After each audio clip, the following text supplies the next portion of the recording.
नमस्कार. मी प्राध्यापक Pratap Patil, secondary school and junior college Bhilwadi, इयत्ता 12वी कला, इतिहास विषयातील प्रकरण 5वे भारत सामाजिक व धार्मिक सुधारणा या प्रकरणातील घटक क्रमांक 4 समाजसुधारकांचे कार्य आणि घटक क्रमांक 5 संस्थानिकांचे योगदान या दोन घटकांचा अभ्यास आज आपण व्हिडिओ क्रमांक 3 मध्ये करणार आहोत. व्हिडिओ क्रमांक 3 मध्ये सर्व विद्यार्थ्यांचं पुन्हा एकदा स्वागत करतो. प्रकरण 5वं भारत सामाजिक व धार्मिक सुधारणा आणि या प्रकरणातला पहिला घटक सामाजिक व धार्मिक सुधारणांची आवश्यकता आणि दुसरा घटक सुधारणा पर्व याच्यावरती व्हिडिओ क्रमांक 1 आपण पाहिलेला आहे. त्यानंतर व्हिडिओ क्रमांक 2 मध्ये धार्मिक सुधारणा चळवळी आणि या धार्मिक सुधारणा चळवळी या मुद्द्यामध्ये प्रार्थना समाज, सत्यशोधक समाज, आर्य समाज आणि रामकृष्ण मिशन यांचं जे कार्य होतं या कार्याची माहिती आपण पाहिलेली होती. आणि त्यानंतर आज व्हिडिओ क्रमांक 3 मध्ये समाजसुधारकांचं कार्य आणि संस्थानिकांचे योगदान हे जे दोन मुद्दे आहेत या दोन मुद्द्यांची माहिती या ठिकाणी आपण पाहणार आहोत.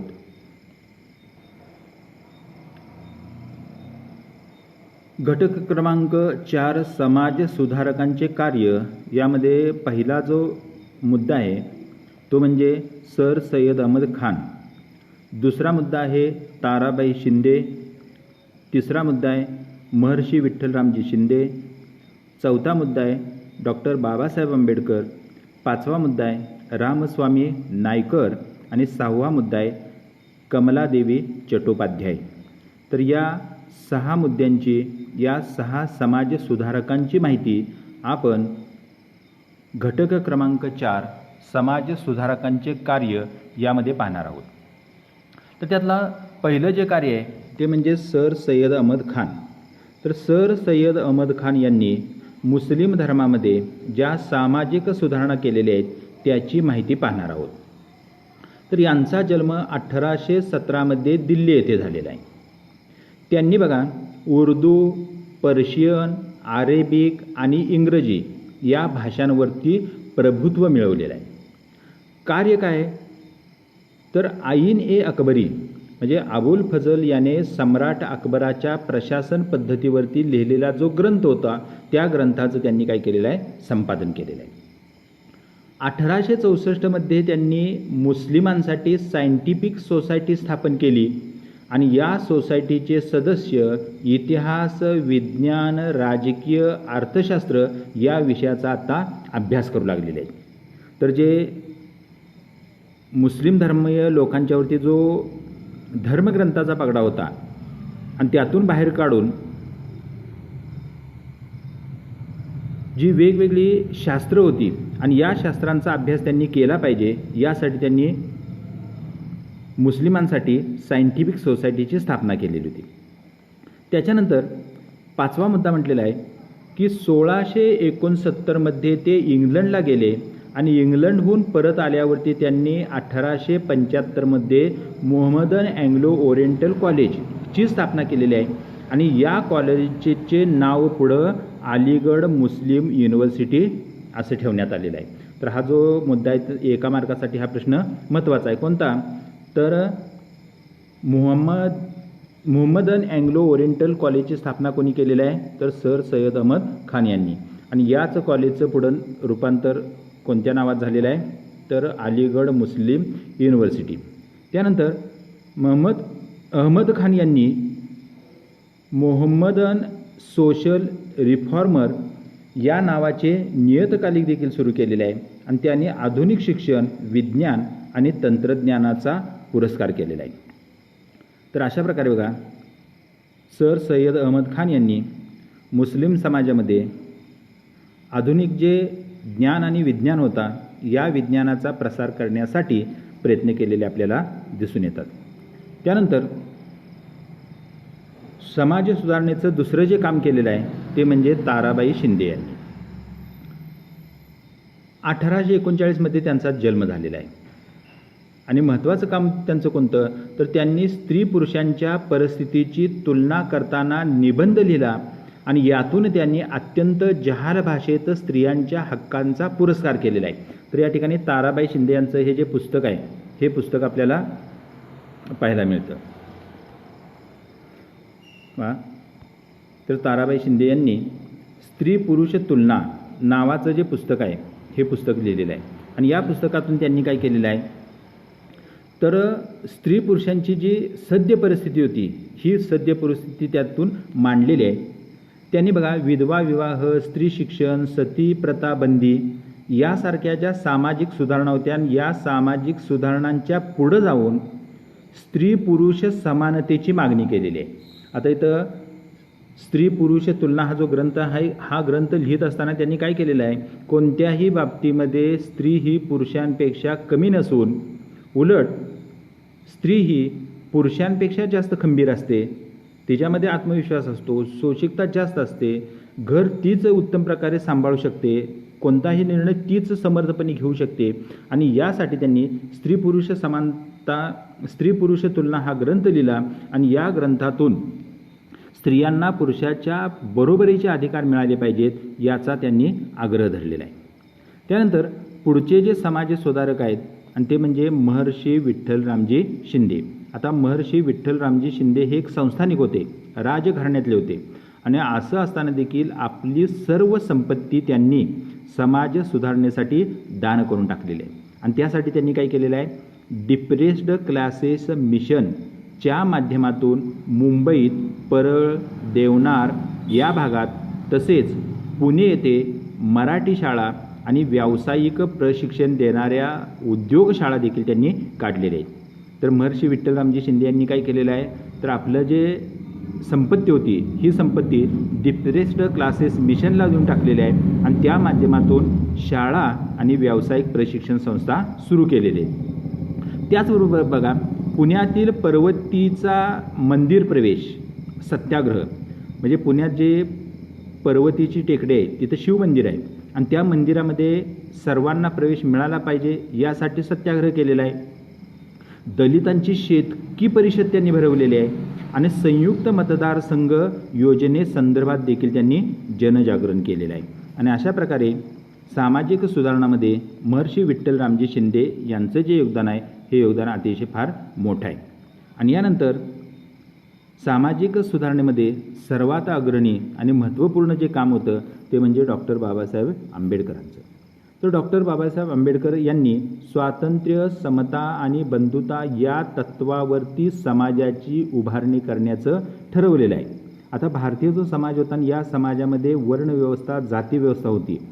श्रेष्ठ कनिष्ठत्वाची जी कल्पना होती, ही कल्पनाचा त्याग करून स्वातंत्र्य, समता आणि बंधुता या तत्वांवरती आधारित असणारा समाज निर्माण झाला पाहिजे, याचा आग्रह डॉक्टर बाबासाहेब आंबेडकरांनी धरलेला आहे. आणि जाती संस्थेला विरोध आणि समानतेला प्राधान्य देणारा लढा त्यांनी उभारलेला आहे. म्हणजे जातीभेदाला त्यांनी नाकारलेला आहे आणि समतेला प्राधान्य देणारा लढा त्यांनी उभारला. आणि यासाठी बघा, बहिष्कृत हितकारणी सभेच्या माध्यमातून डॉक्टर बाबासाहेबांनी समाजाला शिका, संघटित व्हा आणि संघर्ष करा असा संदेश दिलेला आहे. आता जातीभेद नष्ट करायचा असेल तर काय करायचं आहे, तर पहिलं प्रत्येकानं शिक्षण घेतलं पाहिजे, प्रत्येकानं एकत्र आलं पाहिजे, संघटित झालं पाहिजे आणि संघटित होऊन आपल्यावरती होणारा जो अन्याय आहे, त्या अन्यायाविरोधात संघर्ष केला पाहिजे. तर ही शिकवण दिलेली आहे.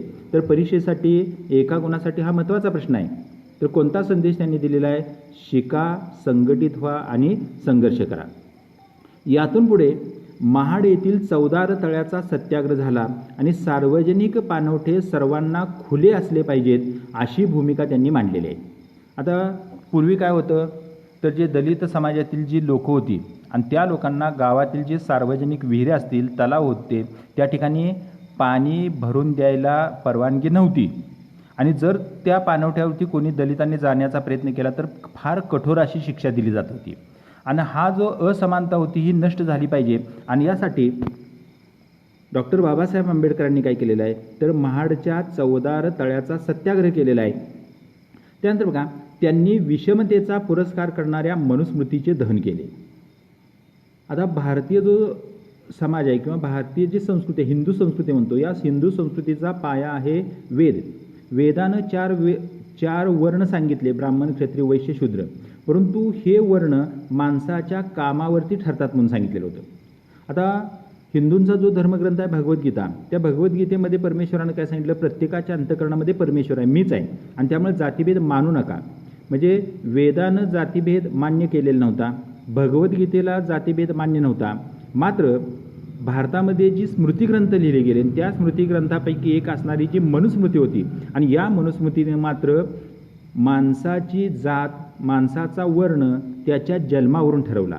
आणि त्यातून भारतीय समाजामध्ये हजारो वर्षापासून जातीभेद निर्माण झाला. आणि जो दलित, शूद्र संबोधला जाणारा जो वर्ग होता, त्याच्यावरती प्रचंड अत्याचार झाला. आणि ते अत्याचार करण्याचं काम कुणी केलं होतं, मनुस्मृतीने केलेलं होतं. आणि म्हणून डॉक्टर बाबासाहेब आंबेडकरांनी काय केलं, तर डॉक्टर बाबासाहेब आंबेडकर महात्मा फुल्यांना मानायचे, आणि महात्मा फुलेंनी सांगितलं होतं की हा मनुस्मृती ग्रंथ जाळून टाकला पाहिजे. आणि तो मनुस्मृती ग्रंथ जाळून टाकण्याचं धाडस कुणी केलं, तर डॉक्टर बाबासाहेब आंबेडकरांनी केलं. तर मनुस्मृती हा भारताचा कायदा होता, तो कायद्याचा ग्रंथ त्यांनी जाळला, आणि त्याच्या बदल्यामध्ये त्यांनी भारतीय संविधानाची निर्मिती केली. म्हणजे नुसता मनुस्मृती जाळला नाही, तर त्या मनुस्मृतीला पर्याय असणारा स्वातंत्र्य, समता आणि बंधुतेचा पुरस्कार करणारी जी भारतीय राज्यघटना होती, त्या भारतीय राज्यघटनेची देखील बाबासाहेबांनी निर्मिती केलेली आहे. पुढे म्हटलेलं आहे, नाशिकच्या काळाराम मंदिरात सर्वांना मुक्त प्रवेश मिळावा यासाठी 1930 सत्याग्रह सुरू केला. आणि या सत्याग्रहाचे नेतृत्व कर्मवीर दादासाहेब गायकवाड यांच्याकडे त्यांनी सुपूर्द केलेलं आहे. जे शूद्र संबोधले जाणारे जे लोक होते, या लोकांना मंदिरामध्ये प्रवेश नव्हता. आता आपण पाहतो की पंढरपूरचं असणारं जे विठ्ठल मंदिर होतं, या विठ्ठल मंदिरामध्ये सर्वांना प्रवेश नव्हता. नाशिकच्या काळाराम मंदिरामध्ये सर्वांना प्रवेश नव्हता. कोल्हापूरच्या अंबाबाईच्या मंदिरामध्ये सर्वांना प्रवेश नव्हता. आणि हा प्रवेश सर्वांना मिळाला पाहिजे. आणि यासाठी समाजामध्ये जी जागृती केली, ती जागृती करण्याचं काम डॉक्टर बाबासाहेब आंबेडकरांनी नाशिकच्या काळाराम मंदिर प्रवेशाच्या आंदोलनाला सुरुवात केलेली आहे. त्याच्यानंतर बनलेलं आहे की वृत्तपत्रे आणि डॉक्टर बाबासाहेब आंबेडकर यांचे अतूट नाते होते.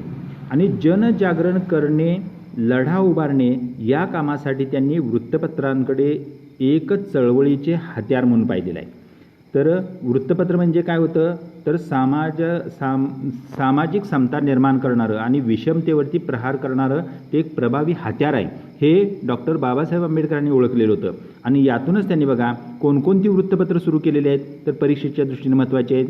पहिलं म्हणजे मूकनायक, दुसरं म्हटलेलं आहे बहिष्कृत भारत, तिसरं म्हटलेलं आहे जनता, चौथं आहे समता, इत्यादी जी वृत्तपत्र होती, ही वृत्तपत्र डॉक्टर बाबासाहेब आंबेडकरांनी सुरू केलेली आहे.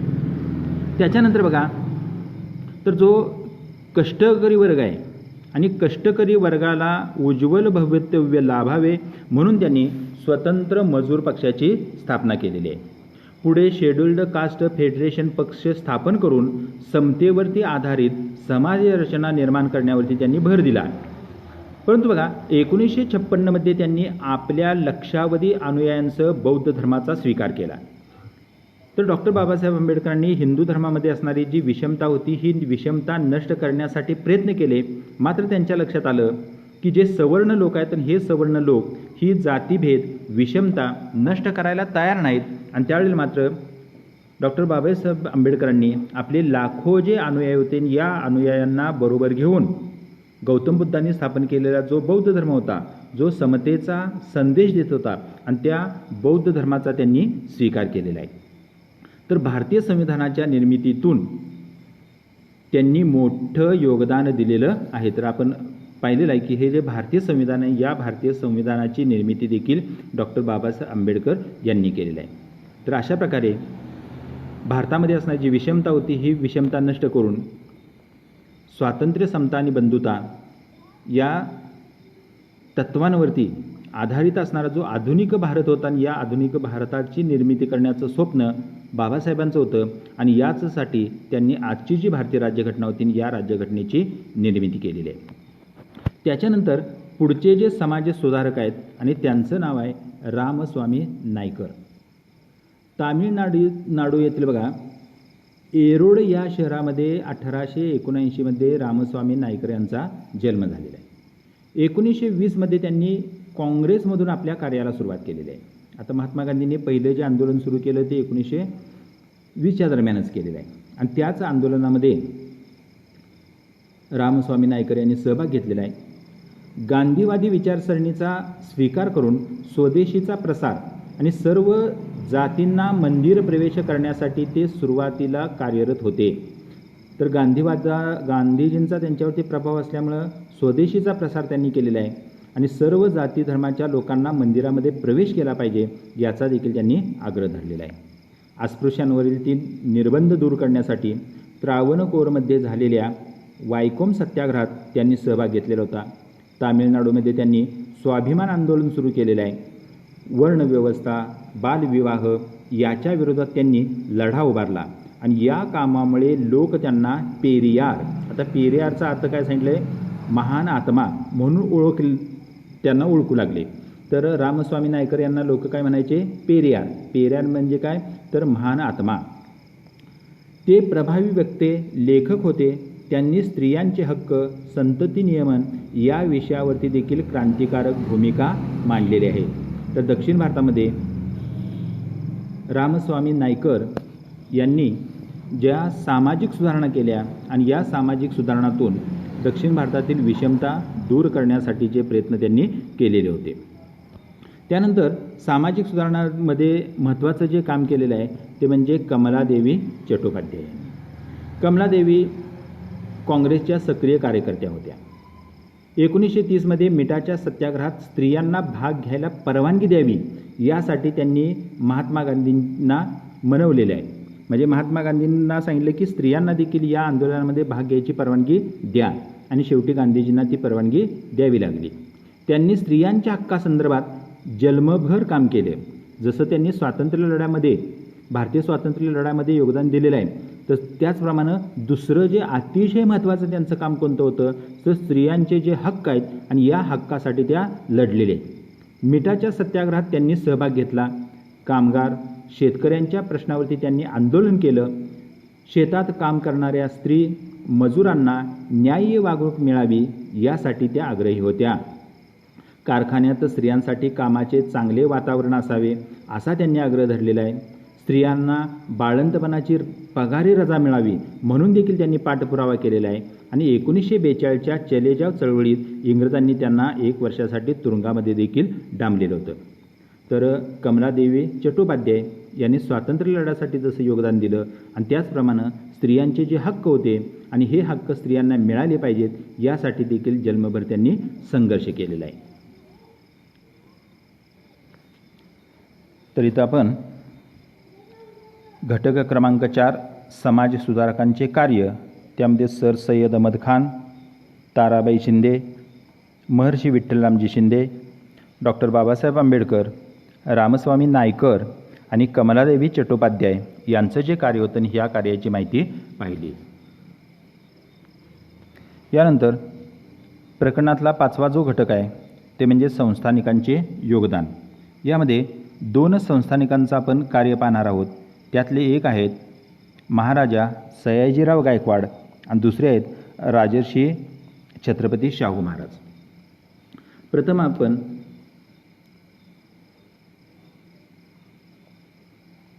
महाराजा सयाजीराव गायकवाड यांचं जे कार्य आहे त्या कार्याची माहिती पाहू. बडोदा संस्थान महाराजा सयाजीराव गायकवाड यांनी पुरोगामी धोरण आखलेले आहे.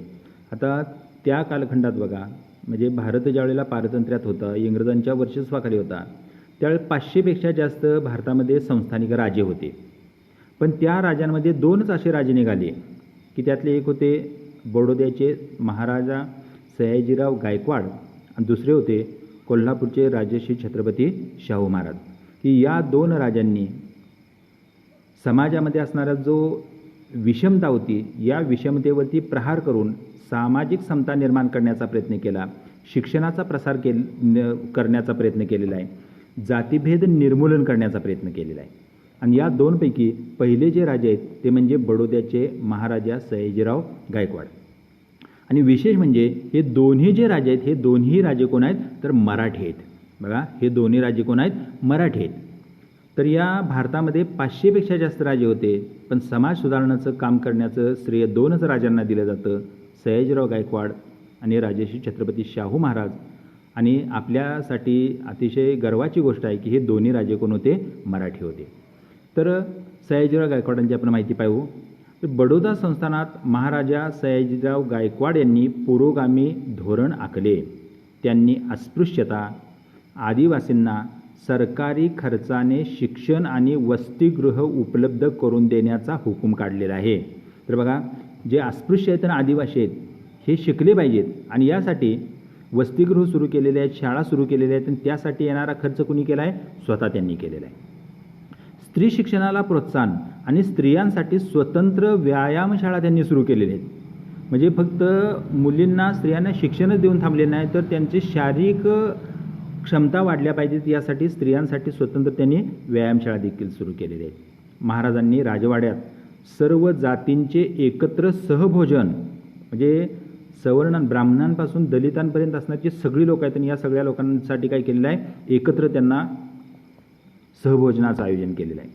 गाव तेथे ग्रामपंचायत, ग्रामपंचायत सदस्य किमान साक्षर असले पाहिजेत.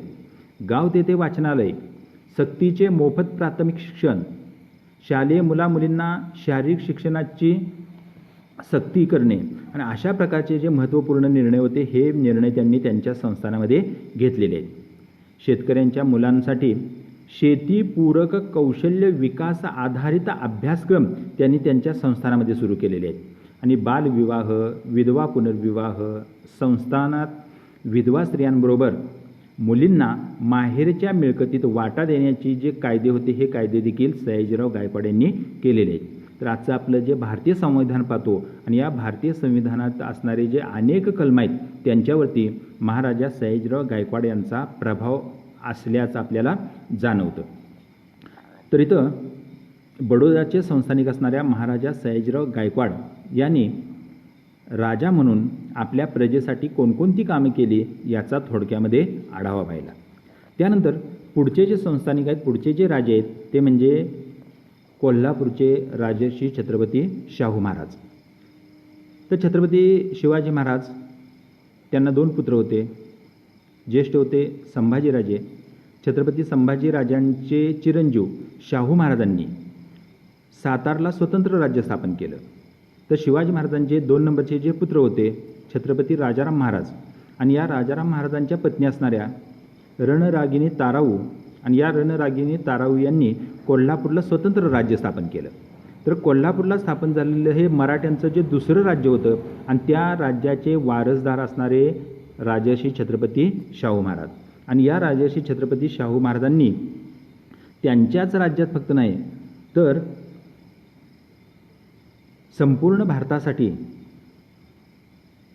जे कार्य केलेलं आहे त्याची माहिती आता आपण पाहणार आहोत. कोल्हापूरच्या संस्थानाचे प्रमुख राजर्षी शाहू महाराज यांनी ब्राह्मणेतर चळवळीचे नेतृत्व करत असतानाच डॉक्टर बाबासाहेब आंबेडकर यांच्या नेतृत्वास पाठिंबा दिलेला आहे. तर राजर्षी छत्रपती शाहू महाराजांच्या कालखंडामध्ये ब्राह्मणेतर चळवळीचा उदय झालेला आहे. तर हिंदू धर्मामध्ये असणारा जो पुरोहित वर्गाचं जे वर्चस्व होतं हे वर्चस्व मोडून काढण्याचं किंवा त्याला आव्हान देण्याचं काम राजर्षी छत्रपती शाहू महाराजांनी केलेलं होतं आणि त्यातून मोठा एक संघर्ष सुरू झालेला होता. महात्मा फुले यांचं मत काय होतं तर परमेश्वर हा आपला मातापिता आहे आणि त्या परमेश्वराजवळ जाण्यासाठी किंवा आपल्या मातापित्याजवळ जाण्यासाठी मध्यस्थाची गरज नसते. मात्र हिंदू धर्मामध्ये जी मंदिरं आहेत त्या मंदिराची जर परिस्थिती पाहिली तर देव आणि भक्त यांच्यामध्ये पुरोहित असतो आणि हा पुरोहित भक्तांची आर्थिक लुबाडणूक करतो, पिळवणूक करतो, कर्मकांड करतो अशा प्रकारची भावना लोकांच्या मनामध्ये असते. आणि त्यामुळं महात्मा फुलेंनी हा जो मध्यस्थ होता हा मध्यस्थ नाकारलेला होता. आणि महात्मा फुले यांचं असणं जे कार्य होतं हे कार्य पुढं नेण्याचं काम राजर्षी छत्रपती शाहू महाराजांनी केलेलं होतं. तर ब्राह्मणेतर जी चळवळ होती या चळवळीचं नेतृत्व करत असताना जो दलित समाज आहे या दलित समाजाला एक नेता, दलित समाजाचा नेता दलित समाजातलाच पाहिजे आणि असा आग्रह राजर्षी छत्रपती शाहूंचा होता. आणि त्यासाठी त्यांनी आंबेडकरांना प्रवृत्त केलेलं आहे आणि डॉक्टर आंबेडकरांच्या रूपानं दलित समाजाला एक नेता मिळाला आणि त्या नेत्याची निर्मिती करण्याचं काम कोणी केलेलं होतं तर राजर्षी छत्रपती शाहू महाराजांनी केलेलं आहे. आता राजर्षी छत्रपती शाहू महाराजांचं कार्य कोणतं आहे बघा, तर राजर्षींनी कोल्हापूर संस्थानात आरक्षणाचा कायदा लागू केलेला आहे. तर या जगाच्या इतिहासामध्ये पहिलं जे आरक्षण लागू केलं ते कोणी केलं आरक्षण तर राजर्षी छत्रपती शाहू महाराजांनी. आता बराक ओबामा अमेरिकेचे राष्ट्राध्यक्ष झाले. आता बराक ओबामा हे कृष्णवर्णी म्हणजे निग्रो होते, पण ते ज्यावेळेला अमेरिकेचे राष्ट्राध्यक्ष झाले आणि त्यावेळेला त्यांना विचारलं की तुम्ही अमेरिकेचे राष्ट्र म्हणजे एक निग्रो व्यक्ती असताना सुद्धा तुम्ही अमेरिकेचे राष्ट्राध्यक्ष झाला आणि याबद्दल त्यांना काय वाटतं तर त्यांनी सांगितलं की कोल्हापूर संस्थानचे राजे असणारे जे छत्रपती शाहू महाराज होते आणि या शाहू महाराजांचं जे कार्य होतं आणि या कार्यामुळं आज मी अमेरिकेचा राष्ट्राध्यक्ष होऊ शकतो. तर म्हणजे आरक्षण ही जी कल्पना होती ही कल्पना या जगामध्ये पहिली मांडली आणि आरक्षण पहिल्यांदा जगामध्ये कोणी दिलं तर राजर्षी छत्रपती शाहू महाराजांनी दिलेलं आहे. दुसरं म्हटलेलं आहे मोफत व सक्तीच्या प्राथमिक शिक्षणाचा त्यांनी कायदा केलेला आहे. सगळ्यांनी शिकलं पाहिजे, सगळ्यांची मुलं शाळेमध्ये गेली पाहिजेत, पण शाळेमध्ये गेल्यानंतर दिलं जाणारे शिक्षण कसं पाहिजे मोफत दिलं पाहिजे. आणि मोफत आणि सक्तीचं प्राथमिक शिक्षण हा जो कायदा होता हा राजर्षी छत्रपतींनी केलेला आहे. त्यानंतर राजर्षी शाहू महाराजांनी रोटीबंदी. आता रोटीबंदी म्हणजे काय तर उच्चवर्णीय लोकांच्या घरामध्ये जे शूद्र ज्यांना संबोधलेलं आहे त्या लोकांना प्रवेश नव्हता, त्यांच्या घरामध्ये ते पाणी देखील त्यांना द्यायचे नाहीत. आणि ही जी एकमेकाच्या घरामध्ये म्हणजे उच्चवर्णीय लोकांच्या घरामध्ये शूद्रांना जायला परवानगी दिली जात नव्हती, ही जी कल्पना होती त्याला रोटीबंदी म्हणलेलं आहे. त्याला त्यांनी विरोध केलेला आहे.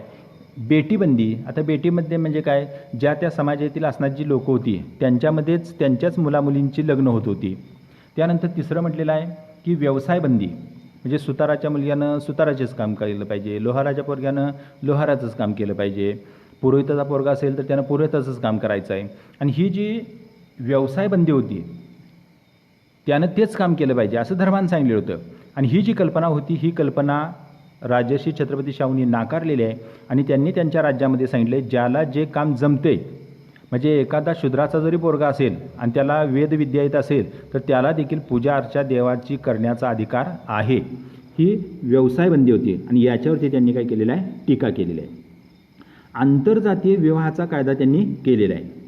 आता आंतरजातीय विवाह म्हणजे काय तर आपापल्या समाजामध्ये विवाह न करता दुसऱ्या समाजातील मुलामुलींचे एकमेकाशी विवाह झाले पाहिजेत, याला आंतरजातीय म्हटलेलं आहे. आता आंतरजातीय विवाहाचा नुसता कायदा करून ते थांबले नाहीत, तर त्यासाठी त्यांनी काय केलं आपली स्वतःची मुलगी त्या मुलीचा विवाह बडोद्याचे संस्थानिक राजे होळकर. आता होळकर हे धनगर समाजातले होते आणि होळकर हे धनगर समाजातले असताना देखील राजर्षी छत्रपती शाहूंनी आपली मुलगी होळकर राजपुत्रांना दिली आणि आंतरजातीय विवाह घडवून आणलेला आहे. म्हणजे नुसता कायदा केला नाही तर स्वतः आपल्या मुलीचा विवाह देखील आंतरजातीय विवाह त्यांनी केलेला आहे. आणि त्याचबरोबर संस्थानात कोणताही व्यवसाय कोणालाही करण्याची त्यांनी परवानगी दिलेली आहे.